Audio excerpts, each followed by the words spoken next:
சாதகன் உருவாகிறத நூற்றுக்கணக்கான தன்மை கொண்ட அந்த அலைவரிசைகளும் ஒளிகளும் சேர்ந்து வேலை செய்யுது.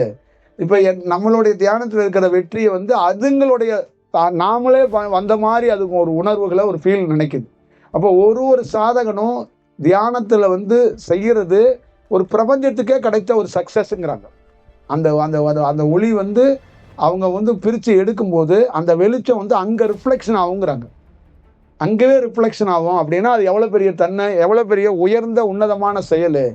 அப்போ நூற்றுக்கணக்கான பேர்களோட உதவி ஒரு உடலையும் ஒரு உயிரையும் பிரிக்கிறதுக்கு தேவைப்படும். அவங்க வந்து அவங்களுடைய பங்களிப்பு இருக்கும்.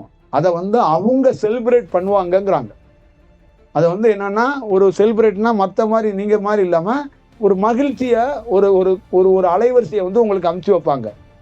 அப்போ அமுச்சு வைக்கும்போது என்ன பண்ணுவாங்கன்னா, இந்த உடலையும் உயிரையும் பிரித்தவனுக்கு என்கிட்ட இருந்து ஒரு தீட்சையை நான் இப்போ தர்றேன். இப்போ உன் உயிர் தனித்துவமாக வளர்ந்து இதுலேருந்து இந்த கலைக்கு உரியவனா நீ மாறு. அதான் செலிப்ரேஷன்.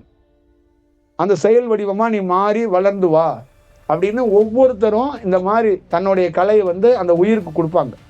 அது இன்னும் தீவிரமாக வளர்ந்து அது ஒரு பேர் சொல்கிற ஒரு விஷயமா வருங்கிறது தான் நிதர்சனமான உண்மை. அப்போ இந்த மாதிரி பிரித்ததுக்கு அப்புறம் ஒவ்வொரு கலையையும் அவர் சித்தி பண்ணுறாரு. இதுதான் ரொம்ப முக்கியம். சித்தி பண்ணி ஒரு பெரிய வேலைகளுக்குள்ள அவர் மாறி அவர் வந்து பணி செய்ய போறாரு அப்படிங்கிறதுக்கு அடுத்த கட்டம். சில பேர் பணியை வந்து மறைமுகமாக செய்வாங்க. களத்தில் இறங்கி வேலை செய்யாமல் நேரடியாக லைவ்ல செய்யாமல் உட்காந்துக்கிட்டே வந்து அவங்க வந்து ஒரு வேலைகளை செஞ்சுருவாங்க. அப்போ என்னன்னா உங்களை மாதிரி யாரோடைய உடலில் போய் அட்டாச் ஆகி உங்கள் மூலியமாக ஒவ்வொரு ஊர்லேயா அதை செஞ்சுக்கிட்டு போயிட்டே இருப்பாங்க.